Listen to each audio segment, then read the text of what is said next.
అధ్యక్ష మీరు అవకాశం ఇచ్చినందుకు ధన్యవాదాలు. Most urgent and most important అధ్యక్ష, మా హుజురాబాద్ నియోజకవర్గంలో చివరి ఆయకట్టుకి DBM 21, DBM 22, 23, 24కి చివరి ఆయకట్టు ఉన్న గ్రామాలకి శ్రీరాములపల్లి, అంబాల, శనిగరం, గూన్పర్తి, మాదనపేట, లక్ష్మీపూర్, గోపాల్పూర్, బత్వన్పల్లికి నీళ్ళు వస్తలేవు అధ్యక్ష. వేలాది ఎకరాలు ఎండిపోయే ప్రమాదం ఉంది. అనేక సార్లు నేను సి గారితో డి గారితో మాట్లాడుతూ ఉన్నాను అధ్యక్ష. నీళ్లు ఇస్తామని చెప్తున్నారు, ఇస్తలేరు. దయచేసి దండం పెట్టి చెప్తున్నాం, దయచేసి ఆ రైతులకి నీళ్ళు ఇచ్చి వెంటనే ఆ గ్రామాలని ఆదుకోవాలని కోరుతా ఉన్నాను అధ్యక్ష. అదేవిధంగా 29 DBM 29Lలో కూడా చివరి ఆయకట్టు జమ్మికుంట మండలంలో ఉన్నది. వావిలాల, నగురం, నాగారం అడ్దికి ఉన్నాయి.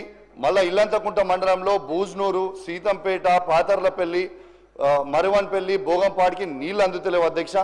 దయచేసి రిక్వెస్ట్ చేస్తున్నాను అధ్యక్ష, వెంటనే ఆ రైతులకి నీళ్ళు అందియాలని రిక్వెస్ట్ చేస్తా ఉన్నాను అధ్యక్ష. అదే సార్ అధ్యక్ష, ఒక్కటే సెకండ్, ఎక్కువ లేదు, 1 minute కంటే మళ్ళీ ఎక్కువ మాట్లాడాలి అధ్యక్ష. ఇంకొక రిక్వెస్ట్ ఏంటంటే, పోయిన అసెంబ్లీలో మాకు ఇంతకుముందు మా మానకొండూరు శాసనసభ్యులు అడుగుతారేమో అనుకున్నా, తన నియోజకవర్గంలో కల్వల ప్రాజెక్ట్ అని వస్తుంది అధ్యక్ష. దాదాపు దాని కింద ఆయకట్టు 6-7 వేల ఎకరాల ఆయకట్టు మా వీణవంక మండలం, జమ్మికుంట మండలానికి వస్తుంది. దానికి DPR రెడీ చేసినాం, అన్నీ రెడీ చేసినాం. పోయినసారి మంత్రి గారికి కూడా, ఇరిగేషన్ మంత్రి గారికి పర్సనల్గా రిప్రజెంటేషన్ ఇచ్చిన, దయచేసి ఆ ప్రాజెక్ట్ కట్టమని.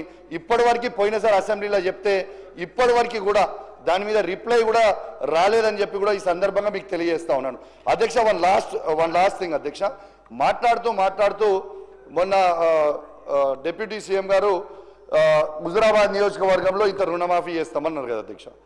నేను ఇంత చేసినామని చెప్పిండ్రు. నేనేమంటున్నా అధ్యక్ష, పదే ముఖ్యమంత్రి గారు నన్ను ఎక్స్పెల్ చేస్తా అంటారు, తప్పు చేస్తే సస్పెండ్ చేస్తా అని అంటారు కదా అధ్యక్ష.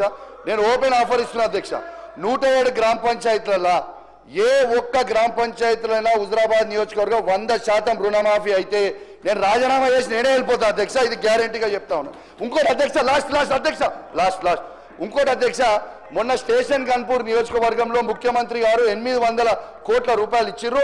నా హుజురాబాద్ నియోజకవర్గానికి కూడా 1000 కోట్ల రూపాయలు ఇవ్వాలి. పక్కనున్న అనంకొండలో ఉన్న రాజేందర్ రెడ్డి గారికి, అటు పక్కనున్న కొండ సురేఖ గారికి, ఇటు పక్కనున్న పల్లరాజేశ్వర రెడ్డి గారికి, దాని పక్కన నేనున్న మా నియోజకవర్గాల్లో కూడా 1000 కోట్లు ఇవ్వాలి అధ్యక్ష. ఇది కాంగ్రెస్ పార్టీలో ఉన్న ప్రతి ఎమ్మెల్యే మనసులో ఉన్నది చెప్తున్నా, ఈ బీఆర్ఎస్ పార్టీలో ఉన్న ప్రతి ఎమ్మెల్యే మనసులో చెప్తున్నా. ప్రతి నియోజకవర్గానికి, ప్రత్యేకంగా నా నియోజకవర్గానికి కూడా 1000 కోట్లు ఇవ్వాలని దయచేసి నా చేతులు జోడించి మరి కోరుకుంటూ సెలవు తీసుకుంటాను. థ్యాంక్ యూ అధ్యక్ష. నోట్ చేసుకున్నాం అధ్యక్ష. ఆగమయ్య గారు, దయచేసి నన్ను ఏలెత్తి అడగకండి. నేను కొత్తగా వారికి అవకాశం ఇస్తున్నా. వాళ్ళు మాట్లాడిన తర్వాత టైం ఉంటే మీకు ఇస్తాను. 11:15కు క్లోజ్ చేస్తున్నా.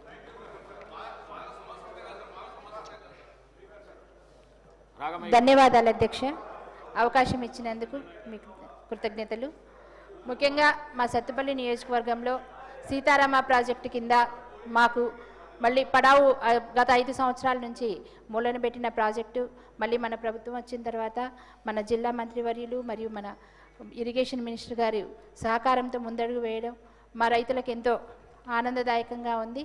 అలాగే గతంలో యాతాలకుంట రైతులు ల్యాండ్ అక్విజిషన్ చేసుకొని వాళ్ళకి డబ్బులు పెండింగ్ ఉన్నా కూడా మరి మన బట్టి విక్రమార్క గారు వారికి ఈ సంవత్సరంలో 15 కోట్ల రూపాయలు మంజూరు చేసినందుకు వారికి కూడా కృతజ్ఞతలు.